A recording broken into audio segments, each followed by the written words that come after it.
Мариовци денеска го блокираа патниот правец Прилеп Витолиште како револ, што овој пат кој е со должина од околу 50 на километри е премногу уништен, а е единствената врска на Мариово со светот. Со години барале помош за патот, но ниту една власт не сакала да ги слушне.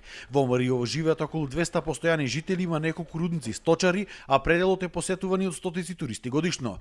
Револтирани се бирејќи надлежните им викале нема за кого да прават пат. Морам ова да го истакнам пред јавноста, бидејќи е навредливо. Значи, како е можно да кажат дека нема луѓе кога таму има луѓе и кои што живеат, има луѓе кои што стопанисуваат, има луѓе кои што вложуваат надчовечки напори да направат нешто таму. Ние сите сакаме биено сирење, а никој не го поддржува сточарството таму. Викаме туризам ќе градиме, каков туризам ќе градиме? Освен постојаните жители на протестот, учествува и оние кои повремено живеат таму. Спасе Чакриевски е еден последните постојани помлади жители во Витолиште, но можеби само прашање на време е кога и тој ќе се исели. Е вистинска голгота да се препатува сега, значи со возило кое треба да се движи по асфалтен пат, значи само со теренско возило. И јас може да кажам за селава што се од деснава страна по течениот на Црна река не постои ни едно дете за жаб.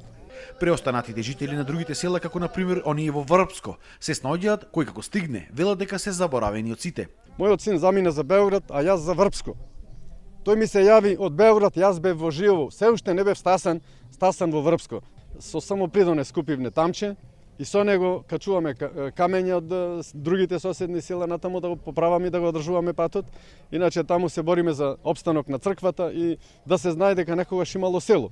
Мариовци одржаа и протест пред општина Прилеп, каде од страна на градоначалникот им беше кажано дека патот не е надлежност на општината, но дека тој ќе се заложил ке повисоките органи. Жителите на Мариово пак рекоа дека доколку за брзо време не се реконструира патот, ќе ги радикализирале мерките.